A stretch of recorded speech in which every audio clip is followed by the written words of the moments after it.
Hello everyone, this is Nilesh Kumar Gupta and you are watching AG Business Classes. Well, आज हमें नया chapter शुरू करना है, चैप्टर नंबर 10, राइट? अभी तक हमने 9 में जो पढ़ा था that was the mechanical properties of solids. अब हम लोग पढ़ने जा रहे हैं mechanical properties of fluids. तो पहला क्वेश्चन आपके सामने यही है, define fluids. फ्लूइड की अगर मैं बात करूं तो कोई भी आपसे पूछता है फ्लूइड का मतलब आप क्या समझते हो? सॉलिड, लिक्विड या गैस? 99% लोग यही समझते हैं और वो गलत समझते हैं. फ्लूइड जो वर्ड है वो बना है फ्लो से, और फ्लो माने बहना. फ्लो माने क्या केवल लिक्विड ही बहते हैं? गैस भी तो बहती है ना? The substance which can flow is called fluids. The substance which can flow is called fluids. और fluids वो substance होते हैं जिनका खुद का कोई definite shape और size नहीं होता. Clear? वो substance जिनका खुद का कोई definite shape और size नहीं होता उनको हम लोग बोलते हैं fluids. Clear? और वो बह सकते हैं. The substance which can flow and they do not have their own shape and size is called fluids. Fluids में आपके liquids भी आ जाते हैं और गैसेस भी आते हैं. उम्मीद करता हूं आप लोग मेरी बात को समझ रहे हैं. तो फटाफट फ्लूइड की डेफिनेशन पढ़ लें, फिर आगे बढ़ते हैं. इसके बाद हमारे सामने अगला क्वेश्चन है, define fluid pressure. Ready everyone?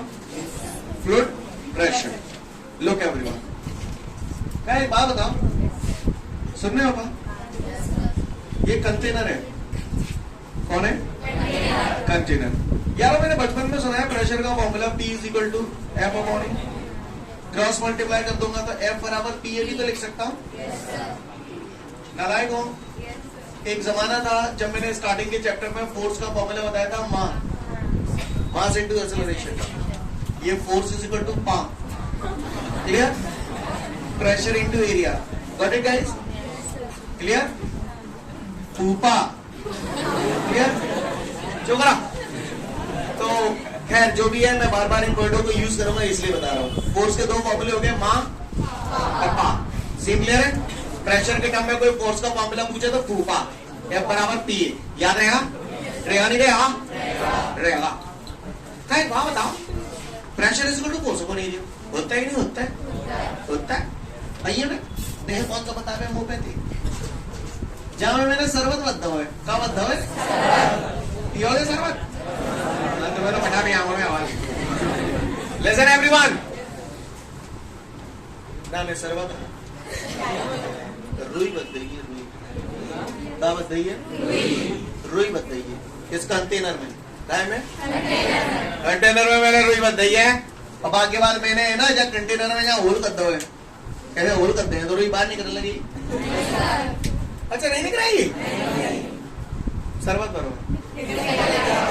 क्या रुई ना निकल रही है, सरबत निकल रही है? क्या बात है भैया? कैसी बात है? लिसन एवरीवन, रुई ना निकल रही लेकिन सरबत निकल रहा है. इसका मतलब अच्छा, सरबत की वजह से मैं गैस बनता हूँ.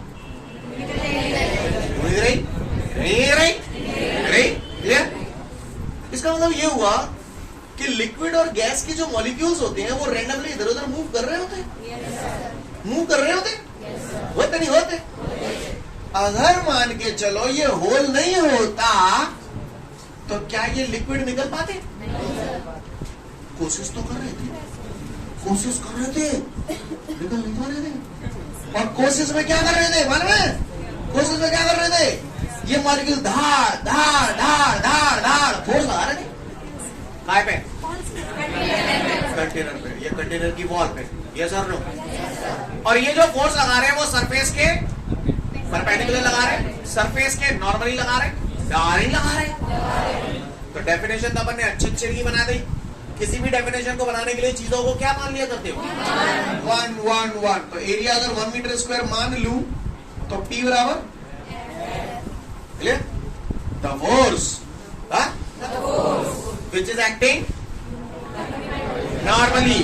The force which is acting normally upon को क्या बोलते हैं? Per unit area. The force which is acting normally per unit area is called fraction.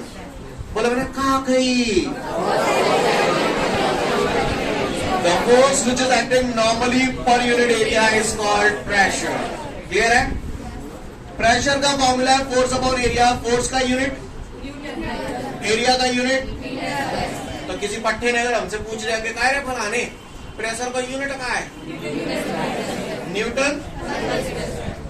इसके अलावा इसका एक दूसरा यूनिट भी होता है, that is known as Pascal. Rascal का भाई है ये पास्कल. क्लियर? क्या नाम है इसका? पास्कल. प्रेशर के बारे में साइंटिस्ट पास्कल ने बताया था, इसलिए यूनिट पढ़ी है पास्कल. पास्कल साइंटिस्ट का नाम है ना. तो किसी जगह न्यूटन पर मीटर स्क्वायर लिखा है तो आप उसकी जगह पास्कल भी लिख सकते हो, या किसी जगह पास्कल लिखा है तो आप उसकी जगह न्यूटन पर मीटर स्क्वायर भी लिख सकते हो. ठीक है? ये जो यूनिट है बबुआ, that is in SI system. किसी पट्टे ने मुझसे यह पूछ लिया कि भैया सीजीएस सिस्टम में क्या यूनिट होगी, सीजीएस सिस्टम में क्या यूनिट होगी, तो न्यूटन की जगह क्या लिखूं? आप महान हैं, आप धन्य बच्चे हैं. मीटर की जगह क्लियर है? ये क्या आ गया? सीजीएस सिस्टम में यूनिट है. किसी पट्टे ने मुझसे ये पूछ मारा कि फलाने इसका डायमेंशनल फॉर्मूला भी बता दो, तो भैया फोर्स का क्या होता है? mlt-2. ठीक है? और एरिया मीटर स्क्वायर में नापते हैं, तो मीटर स्क्वायर, मीटर लेंथ होती है स्क्वायर, एल तिल है तो एम. एक एल बच गया, एल ऊपर जाओ तो और टी नहीं मिली बात तंतना भर रो. क्लियर? और किसी ने पूछा प्रेशर क्वांटिटी कैसी है, तो बोलना है स्केलर क्वांटिटी. कैसी क्वांटिटी है? याद रखना पड़ेगा आपको. Clear? Pressure is a scalar quantity. See clear है? प्रेशर स्केलर क्वांटिटी है. इसका यूनिट हो गया न्यूटन पर मीटर स्क्वायर और पास्कल. एसआई सिस्टम में, सीजीएस सिस्टम में हो गया टाइम पर सेंटीमीटर स्क्वायर. इसका डायमेंशन फॉर्मूला कैसे आया, समझ में आ रही है बात? ये सब वैसे मैं आपको पुराने चैप्टर नंबर 2 में ही पढ़ा चुका हूँ. सी क्लियर है? The force which is acting normally per unit area is called pressure. समझ गए? तो डेफिनेशन पढ़ लो प्रेशर की. अरमान बनाऊंगा, पहले ही बोल रहा हूं.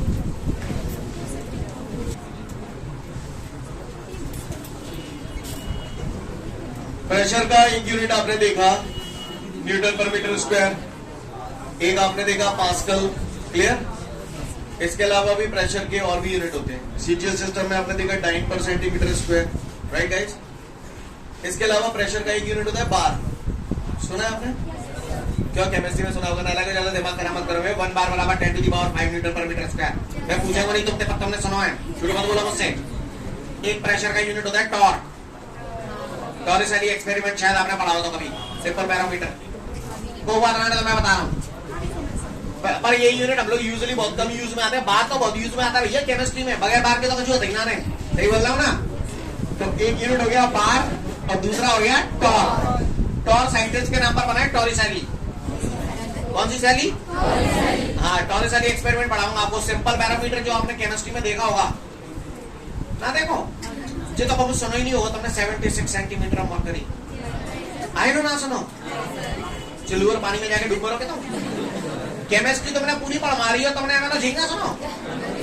Atmospheric pressure come on 76 centimetre of mercury या 760 mm ऑफ Hg या 1.013 into 10⁵ Newton per metre square या 1 into 10⁵ Newton per metre square या 10⁵ न्यूटन पर मीटर स्क्वायर या 1 बार. Shut up.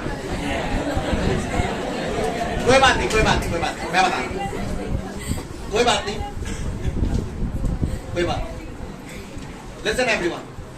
किसी ने अगर हमसे पूछा प्रेशर के यूनिट क्या होते हैं, मुझे आपसे चाराने की उम्मीद नहीं है, क्योंकि उम्मीद जो थी वो तो पानी फिर गया. तो ये वाली समझ में आ गई. यही याद है, पहले यही बोलते हैं. ठीक है? बाकी का प्रेशर की कुछ और यूनिट भी होती है, जिसमें से एक है बार, दूसरी है टॉर्क. क्लियर? 1 बार बराबर होता है 10 to the शायद लिखा होगा आपके नोट्स में. 1 बार बराबर 10⁵ Newton per metre square. Clear? समझ में आ रही बात? तो वही लिखा है, और क्या बताओ इसमें. ठीक है? इसके अलावा एटमॉस्फेरिक प्रेशर की वैल्यू भी लिखी है क्या? 180 m है. लिसन एवरीवन, घबराना नहीं, डरना मना है. डर के आगे यही हमारा तो मांगे तुम्हें गीत. वो जो लिखा हुआ है याद रखेंगे तो अच्छी बात है. आपको केमिस्ट्री में बहुत हेल्प करेगा. राइट? इधर देखिए 180 m. ये आपने सुना हुआ यार, ऐसा हो नहीं सकता यार. 76 centimetre of mercury. Clear? 1 atmospheric pressure बराबर होता है 76 centimetre of mercury. Soon low, atmospheric pressure की कौन कौन सी वैल्यूज होती हैं, ये सब आई एक दूसरे से ही है, एक ही थाली के चट्टे बट्टे हैं। क्लियर? 1 एटमॉस्फेरिक प्रेशर को हम लिखते हैं 76 सेंटीमीटर ऑफ मरकरी है। कोई माइकल जो समझता हो कि 76 सेंटीमीटर ऑफ मरकरी, ये तो मालूम है कि एटमॉस्फेरिक प्रेशर होता है, लेकिन ये एग्जैक्टली है क्या आपको मालूम है? कोई बात नहीं, मैं बताऊंगा आपको ये कहां से आया। ठीक है, अब इसी से बन जाता है 760 mm ऑफ Hg।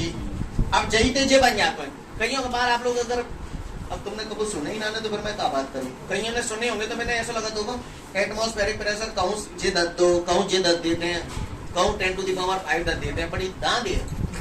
ऐसा होता है आप लोगों के साथ? गलती है। एटमॉस्फेरिक प्रेशर ये भी होता है, इससे ही आ गया। कैसे आ गया ये समझ लो। 1 सेंटीमीटर होता है, स्केल देखिए। उस 1 सेंटीमीटर को 10 बराबर हिस्सों में बांटा जाता है, तो वो 1 सेंटीमीटर बराबर होता है 10 मिलीमीटर। तो सेंटीमीटर की जगह 10 मिलीमीटर लिखेंगे तो 76 का 10 से मल्टीप्लाई हो जाएगा तो 760 mm होगा। समझ गए ये कहां पे आओ? अब इसी से ही सॉल्व करके, वो क्या सॉल्व करते हैं जब मैं आपको सिंपल बैरोमीटर पढ़ाऊंगा तब बताऊंगा। क्लियर? वैल्यू आती है एटमॉस्फेरिक प्रेशर की 1.013 into 10 to the power 5 Newton per metre square. Scene clear है? 1.01, तो इसे अप्रोक्सीमेटली इक्वल टू 1 लिख दूं? बोलो भैया। अब 10 की पावर 5 में 1 को मल्टीप्लाई कर देखो तो कौन सी तो चाहिए आ गई, तो इसे सिंपली ऐसे भी लिख सकता हूं। क्लियर? और 10 to the power 5 Newton per metre square बराबर होता है 1 बार। एटमॉस्फेरिक प्रेशर की आप ये वैल्यू भी बोल सकते हैं, ये भी बोल सकते हैं, ये भी सब करेक्ट है। नहीं है मेरी बात समझ? घबराना नहीं, डरने की जरूरत नहीं है, जरूरत नहीं है। क्लियर? ये सारी चीजें एक ही शॉट में, जिस दिन आपको सिंपल बैरोमीटर बनाऊंगा उस दिन पूरी कथा बता दूंगा कि कैसे आया। बाकायदा इसे प्रूव करेंगे, सिद्ध करेंगे हम लोग। ठीक है ना? अगर अभी समझाऊंगा तो हम लोग आउट ऑफ ट्रैक जाएंगे कहीं ना कहीं। समझ में आ रही है मेरी बात? सीन क्लियर है? तो ये वैल्यूज लिखी हुई है, एक बार देख लो अच्छे से, फिर आगे बढ़ूंगा। आज के लिए मेरे आपसे मिलते हैं। Thank you everyone.